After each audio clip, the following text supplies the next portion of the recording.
listening to an episode of Expert Speak, a podcast series by One to One Help. And I'm your host, an expert psychologist at One to One Help. Today we're going to talk about stress and anxiety. Far from being simple buzzwords used to describe the side effects of our modern lifestyles, anxiety and stress are actually two of the most common yet debilitating experiences that can affect many of us. But is there a difference between the two? Am I feeling stressed out or do I have anxiety? Let's understand that. Stress occurs when the pressure placed upon us, maybe to meet a deadline, to make money, to drive through traffic, exceeds our ability and resources to cope with these demands. Imagine a weighing scale. One side has pressures and the other has resources, or how you deal with these pressures. When the side of the pressures become heavier, that's when you're experiencing stress.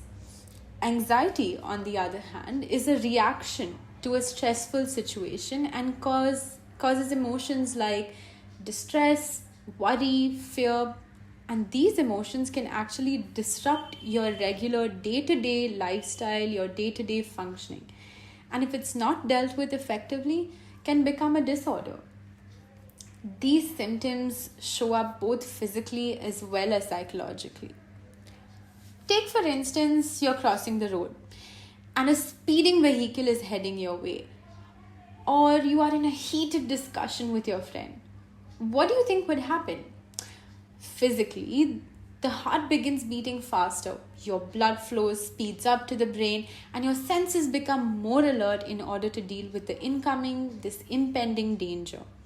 You can actually find it difficult to concentrate or make decisions and have an overall negative outlook towards things. But on the other hand, it's when you're unable to bring this hyper alert state back to normalcy, when you constantly feel this way, that anxiety manifests itself. Physical symptoms could include rapid breathing or hyperventilation, sweating, irritability, headaches, lack of sleep, and feeling faint, among many others. Psychologically, there is an overwhelming sense of nervousness, blanking out, anticipating the worst, overthinking, and an increased need to avoid situations that can trigger worry. Sounds exhausting, right? But it doesn't have to be. When you understand the cause for your anxiety or stress, you can understand what you want to do about it.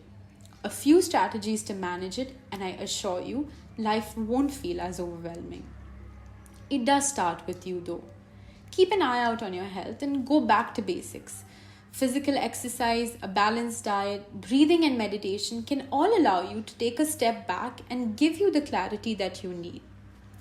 Now, one of the most common feelings associated with anxiety and stress is that of spiraling or not having a control over the situation.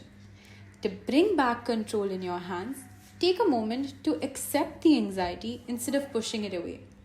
You may notice that there are only certain times that you feel this way, say specifically at home, or during your interactions with your family, or maybe during your morning commute to the office. Try and get an underlying reason or understanding as to why this is happening. Next, it's always better to be prepared for any possible scenario, and the best way to do that is to be organized. We've all created to-do lists, which is great, but have you ever thought of creating a not to-do list? Juggling multiple tasks daily becomes less stressful with time managing, prioritizing, and knowing your boundaries, including when to say no. Now, at this point, I want all of you to take a moment to just pause, to recollect a negative, repetitive thought that you've been having of late. Maybe you find yourself saying, I will not be able to do this, or I'm too weak. I'm sure that must not feel pleasant, right? But what do you think would happen if you replaced it with a kinder thought, such as, this is a challenge and it's okay for me to experience difficult emotions? Or maybe even a reflective question. Say, for example, what do I need right now to feel better about this situation? Or the best of them all? Would I be as hard on a friend in the same situation as I am right now on myself? This is called challenging your negative thought patterns and is the most effective way to deal with stress and anxiety. Speaking of which, the last step would be to make sure that you have a well rounded support system. Identify the people. It could be friends, family, partners, the ones that you feel most comfortable opening up to.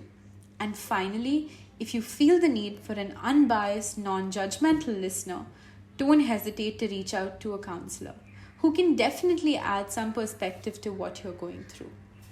I would like to conclude by saying that I hope you found this segment useful and that it gave you the chance to understand stress and anxiety and how to manage them effectively. Remember, you are responsible for you. And once you know how to deal with stress and anxiety, daily tasks won't be as overwhelming. Stay safe, stay positive, and don't give up on yourself.